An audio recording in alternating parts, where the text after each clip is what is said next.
For some reason, whenever I try to do a video in one shot, it just doesn't work. But here we are for the second shot. So, the contents of my book are,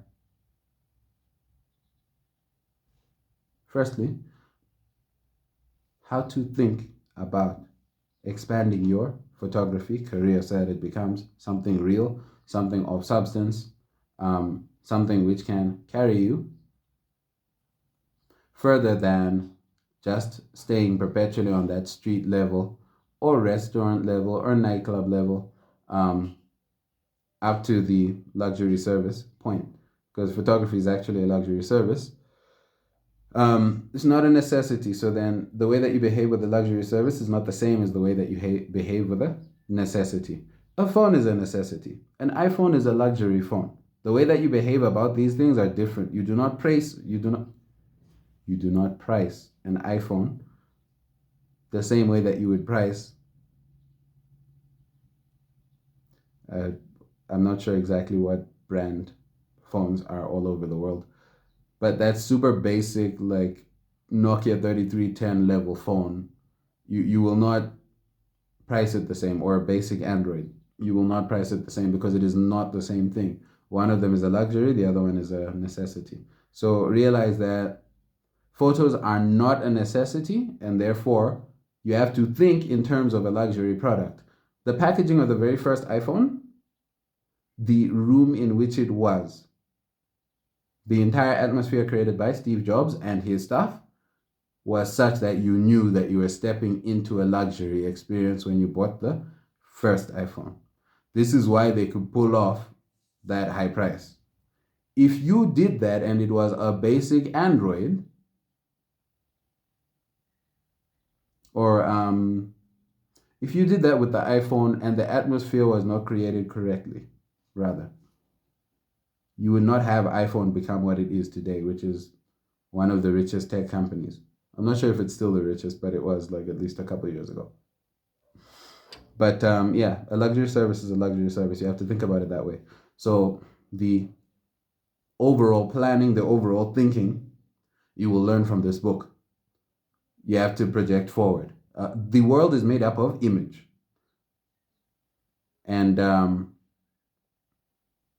to illustrate this, the difference between you and the president of this country is image. How do people see you? Do they perceive you as a person who has power? Do they perceive you as a trustworthy person? If people do not perceive you as that, you cannot be president of the country. But if people do perceive you as that, you can be president of the country almost for no reason.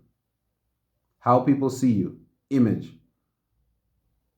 That's what you're selling as a photographer and as anyone really at all. As an executive, image helps you to control your staff better. As a boyfriend, image helps you to maintain the perception within the eyes of your partner that, man, I really have gotten the very best possible option that I could get on the market. Image. And the control of this is the make or break. I'll choose an in-drive driver or an Uber driver based on their image. I'll say,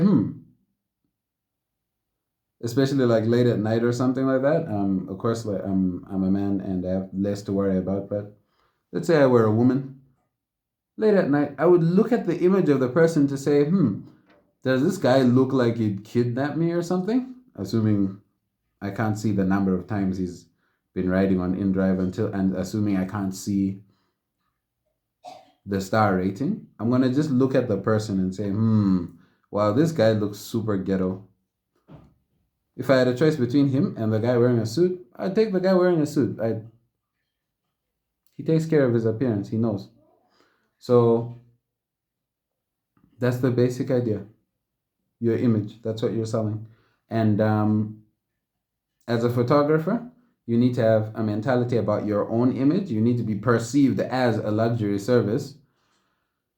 Do not crop up in the ghetto and expect to have a photography career which takes off. You need to actually put yourself in a luxury place where a luxury service is required.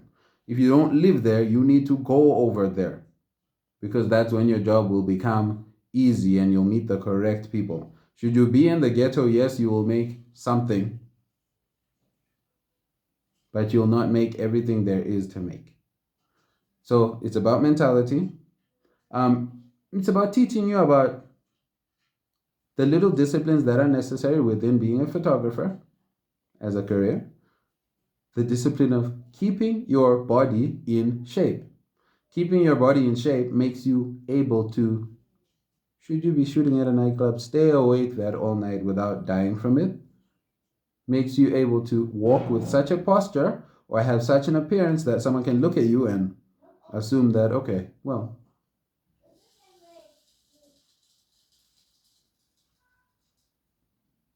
it aids your appearance such that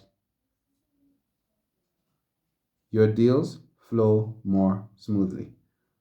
If someone looks like a superhero and they're doing a job, you'll probably feel better about it than if someone looks like a ball, or someone looks like a puddle of some kind, or someone looks like, you know, um, people might even, people even have considerations about hiring you more because of your appearance in such a way.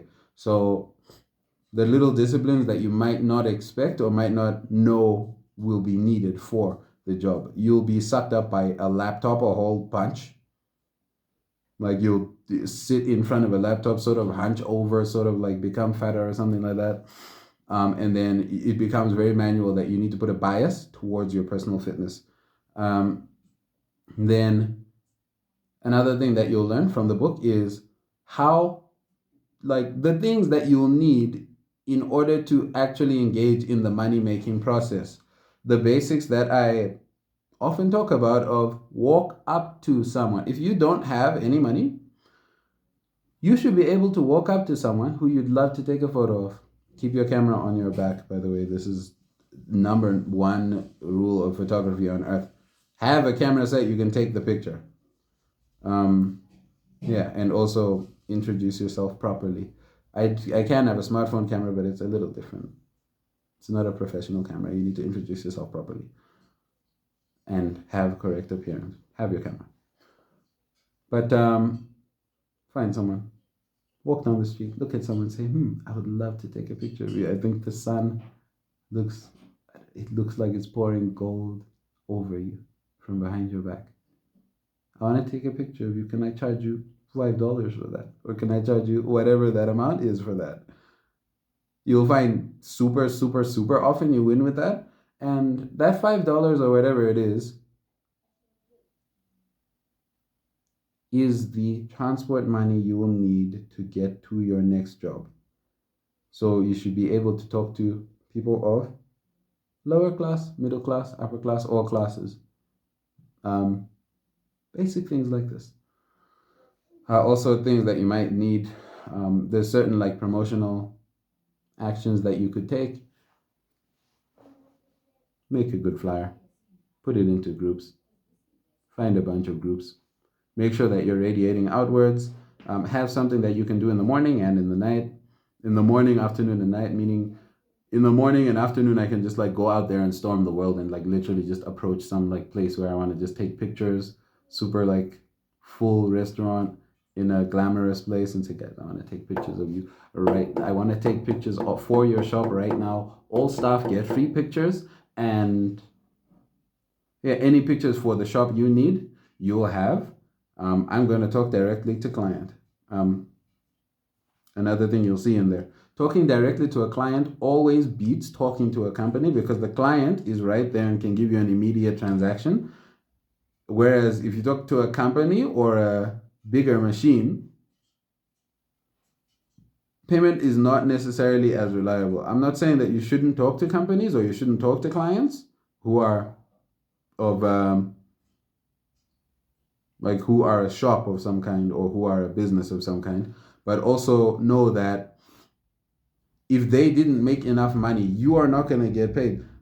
But if you talk to the individual and you say, hey, I'll charge you 200 Rand for this, and they pull out 200 Rand, it's right there. So direct to client is always super.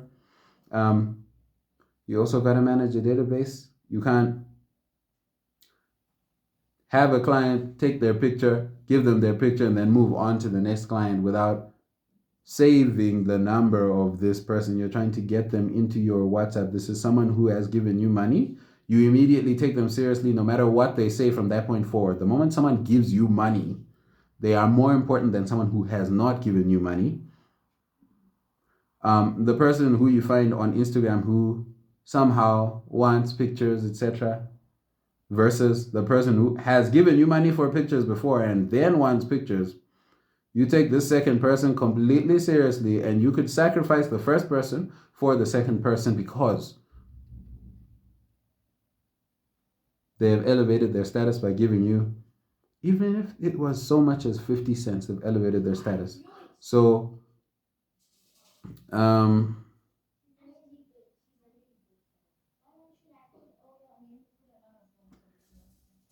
sorry, I'm getting distracted by noises in my environment.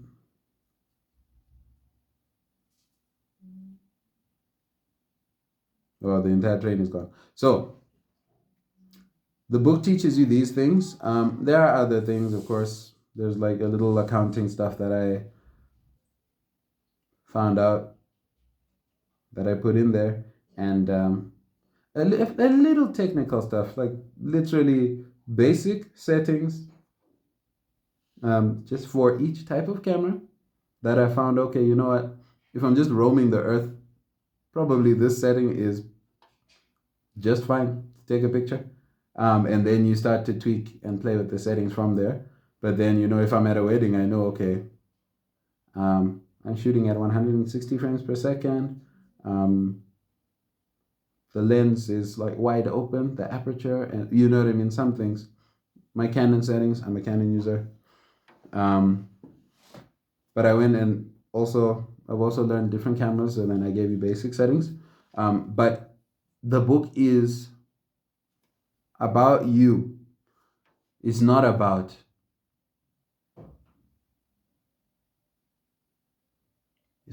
your camera. It's about you, and it's about the business side of photography, from the basics, and the mentality that makes it such that I've done work this year with Red Bull International, Standard Bank, and Sanlam, which is a network of banks, was calling me earlier this year to do pictures of them. I ended up giving it to a friend of mine, simply because I didn't want to go. I didn't want to go and do that work. I just saw it. I looked at it and I said, "Let me give that to my friend, and you know, we'll see how we help each other." Yeah, but this book is about these things.